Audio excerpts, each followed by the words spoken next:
If you're a regular listener to Banner and Company, there's a good chance you know that there's a little Easter egg at the end of every episode. After the interview is over, there's the credits, which I can now recite verbatim at the drop of a hat. And after that, there's this little piece of music.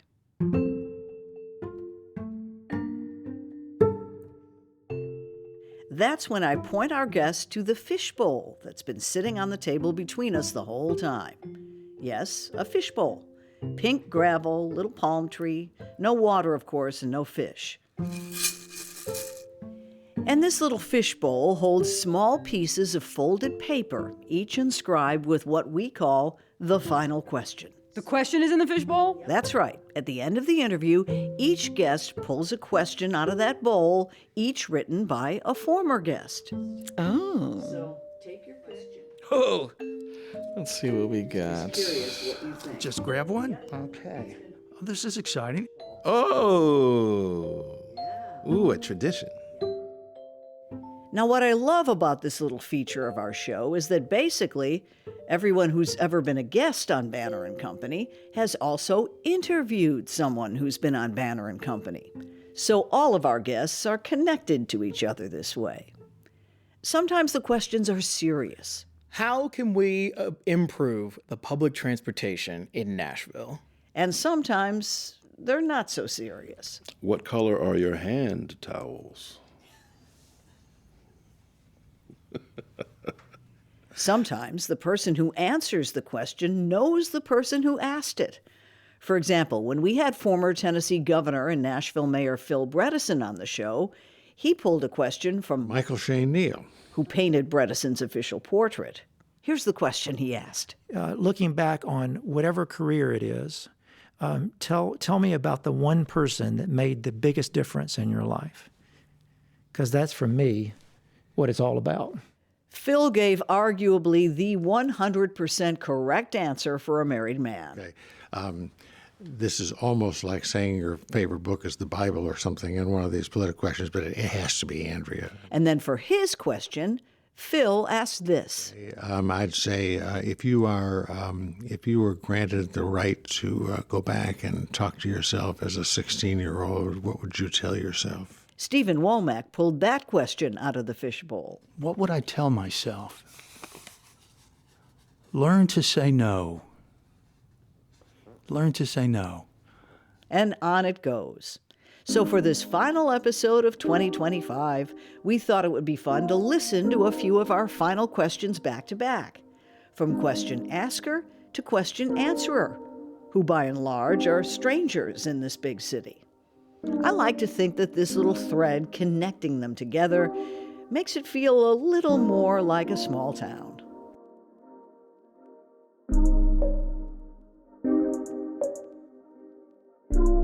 First question is from former music director of the Nashville Symphony Orchestra, Giancarlo Guerrero, answering a question from Hal Cato of the Community Foundation of Middle Tennessee. If you could change one thing about the city, what would it be right now? Oh, this one is actually easy. All of these low-moving vehicles downtown, anything that just moves, anything that is like a pedal tavern or a party bus, or I always get stuck behind them. All right. From Giancarlo Guerrero, have you ever been an armchair conductor? Who hasn't? Yeah, I just listened to this podcast last night, actually. This is the guy with the symphony? Yes, yeah. Yes, and not only a conductor, I am one of the greatest air drummers. Ah! You throw in Rush, right? Neil Peart. I mean, I'll go beat for beat with Neil Peart in the comfort of my own car. So yeah, I think everybody. Do you know anybody who's not an armchair conductor, Demetria? No. Yeah. But yes. So the answer is yes, absolutely.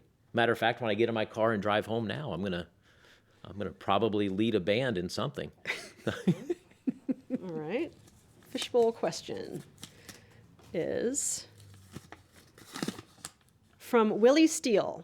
If you could insert yourself as a character into any book, what would it be? Oh my goodness. Okay, well, my favorite book is Moby Dick, and everybody dies at the end. I hope that's not a spoiler.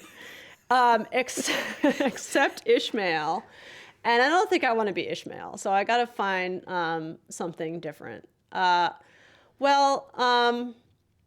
Elizabeth Bennet, I guess. I have been rediscovering the sort of teenage joy of Jane Austen.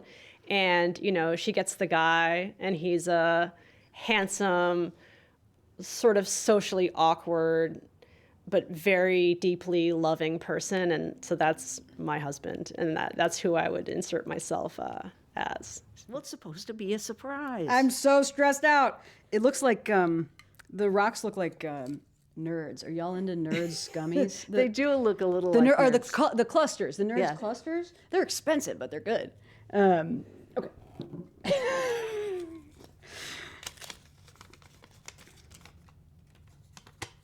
Okay. Now what? Tell us who it's from and Terrific. answer it. This is from Rebecca Haw Allensworth. What was the first concert you went to?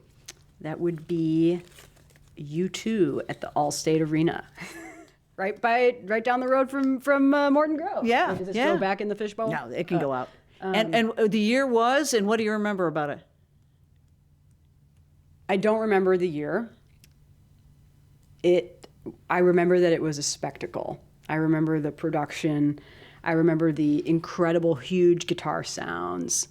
Yeah, I thought it was awesome. And it was awesome. I love you too. Do you like you too? Love you too. Saw him at Vanderbilt. Okay, after Maestro Guerrero, that was Willie Steele, Rebecca Hall Allensworth, and Ellen Angelico. I'm Demetria Kalodimos, and it's Banner and Company.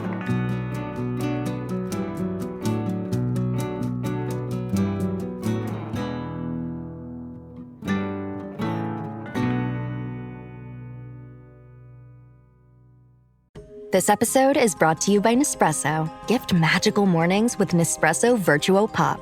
Compact and stylish, Virtuo Pop is made to meet every morning coffee craving. From espresso to coffee, hot or iced, at the click of a button. And celebrate the season with Nespresso's limited edition coffee flavors. Sweet almond and hibiscus, cinnamon and candied tamarind, and festive double espresso. Magic in the making. Shop the holiday gift collection exclusively at Nespresso.com. When we came up with the idea for this episode about the final question, it got me thinking, who else gets a lot of seemingly random questions thrown at them? The Nashville Public Library. So our producer, Steve Harouche, sat down with Kelley Sirko, head of the library's archives, to see what kinds of questions they've gotten this year.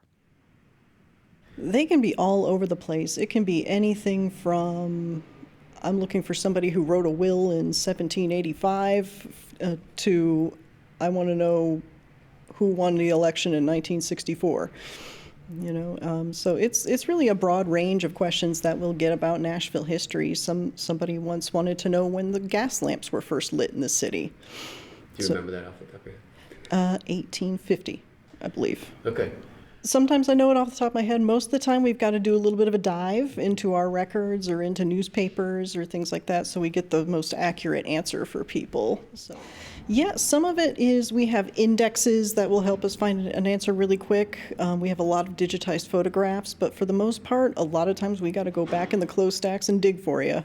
Okay. It's a little old school that way. Oh, yes, there are times where I will dig through some of our collections. I'll look in the stacks, I'll look on the shelves, and I'll find this tiny little collection that I have never seen before in my life in my 13 years here. And I don't think it's been looked at in at least 20, 30 years. We have had several people ask us if their house is haunted. They'll want to know the history of their house, but the follow-up question is, well, is it haunted? And unfortunately, that's not something we can answer. The buck stops with us with those questions. Okay. We don't have a paranormal scientist on staff. Okay. So. All right. There was one I had last week. A woman needed her parents' marriage license, and I couldn't find it anywhere. She had the correct date. She knew they were married here. I looked everywhere for it. I couldn't find it, and then I wrote her back to tell her this, and she said, well, my parents met on a Monday.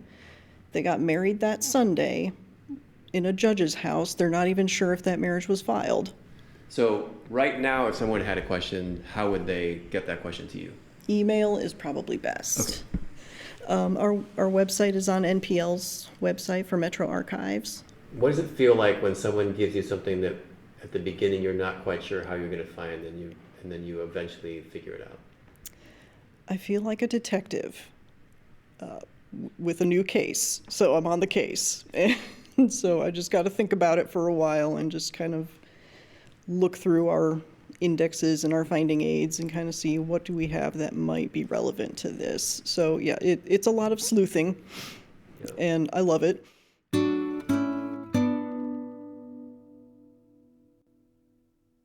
Here's another question from the Reverend Matt Steinhauer. What's your most embarrassing moment? No. No. If you could be one person that has had a great impact on your life, who would that be? Many people are behind Major Jackson. Difficult choosing one. But I would say the poet Sonia Sanchez, who is celebrated as an important American voice, who articulated a space for women in our society and people of color, who still marches for peace, belongs to a group called Grannies for Peace.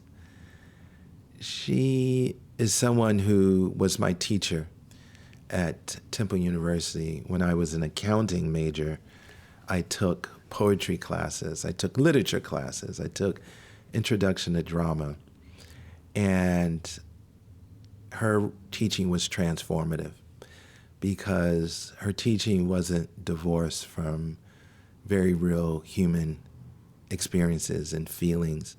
There was nothing theoretical about her work. And she was encouraging and helped me realize that we truly are one family, one human family. And to write, to uphold that vision of harmony, of peace, to speak about where we fall and lack, to speak to injustices. She made it a point to say that you have a voice. It's a very privileged position to be in. Use it. And my poetry, I hope, my essays, my role as an ambassador of poetry I hope has lived up to her teachings and her dream to put out into the world folks who are joyous, who wants to celebrate our humanity, remind us that we're humans. I hope I've lived up to her, what she saw as a promise in me. Yeah. Fantastic. Now we put you in the hot seat. You got to come up with a question for whoever might sit there next. Ooh, I love this. It can be deep. It can be. Yeah. I mean, we had someone ask, "What color are your dish towels?" Which, it would stump the band for a moment. This might stump the band. Do you remember the first time you tasted water?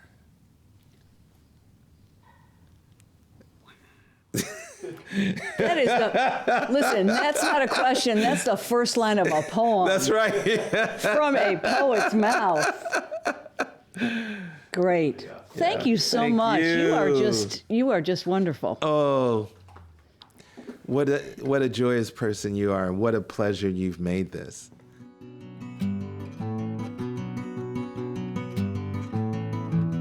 Banner and Company is a production of the new Nashville Banner. This episode is produced, edited, and mixed by Steve Harouche. The original music is by Verlin Thompson. You can subscribe wherever you get your podcasts or go to NashvilleBanner.com. And as always, you're in good company. No No final question this time, but make sure you listen to the very end of our next episode of Banner and Company to catch the next pull from the fishbowl. And thanks to all of you for all the great conversations. I feel like I get smarter every time someone sits in our chair.